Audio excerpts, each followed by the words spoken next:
Lo bisa jadi lebih good reckoning dengan belajar dari Conor McGregor dan Khabib Nurmagomedov. Ceritanya gini bro, lo tahu kan pertarungan Conor dan Khabib bisa dibilang sebagai salah satu pertarungan terbesar sepanjang sejarah umat manusia. Selain jago bertarung di atas ring, dua-duanya juga punya skill yang hebat, yaitu skill menghasilkan uang. Cara mereka ngelakuinnya beda banget bro. Conor sampai detik ini masih jadi petarung UFC paling tajir sepanjang masa. Padahal dari cara bertarung, Conor nggak jago-jago amat, kalah 3 kali dari 4 pertarungan terakhirnya. Kalah juga dari pertarungan tinju lawan Floyd Mayweather Jr. Terus, kok bisa dia jadi yang paling kaya?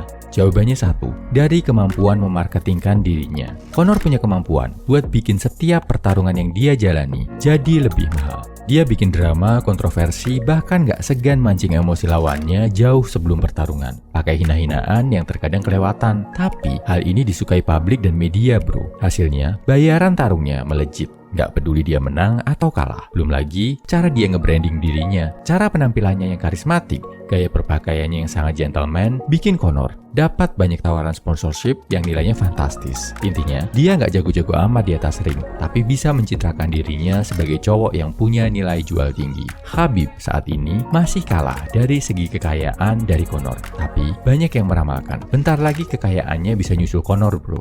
Di atas ring, jelas Khabib lebih fenomenal, sama sekali nggak pernah kalah. Kekayaannya sebagian besar berasal dari kemampuan bertarungnya, dan bahkan bisnis barunya yang diramalkan bakal bikin dia menyalip Conor. Ada juga hubungannya dengan dunia fighting. Dia bikin kompetisi MMA sendiri namanya Eagle FC. Dari kompetisi inilah pundi-pundi uangnya bertambah. Beda dari Conor, Khabib kaya dari kecintaannya di dunia fighting. Sebagian besar waktunya masih habis buat latihan, melatih rekan-rekan satu gymnya. Gak banyak bikin kontroversi atau drama di media. Fokus dalam hal mengasah skill sebagai petarung, pelatih, dan promotor. Nah di sini lo bisa belajar satu hal bro. Buat kaya ada 2 cara. Pertama, lo mencitrakan, memarketingkan diri lo kayak yang dilakukan Conor. Lo manfaatkan karisma dan skill komunikasi lo. Gak perlu jago-jago amat sama kerjaan lo gak apa-apa. Yang penting lo jago marketing. Misal di kantor, lo jago bergaul, deket sama bos, pintar komunikasi dan presentasi. Karena banyak orang yang suka, akhirnya lo naik pangkat, karir makin mulus. Kedua, lo bisa melatih skill kerjaan lo sampai jago banget. Sampai orang lain menganggap lo sebagai seorang maestro. Misal, kerjaan lo programmer, jadilah jago banget dalam programming. Jadi lo bisa bikin program-program sulit yang gak dikuasai semua orang. Lo jadi chef,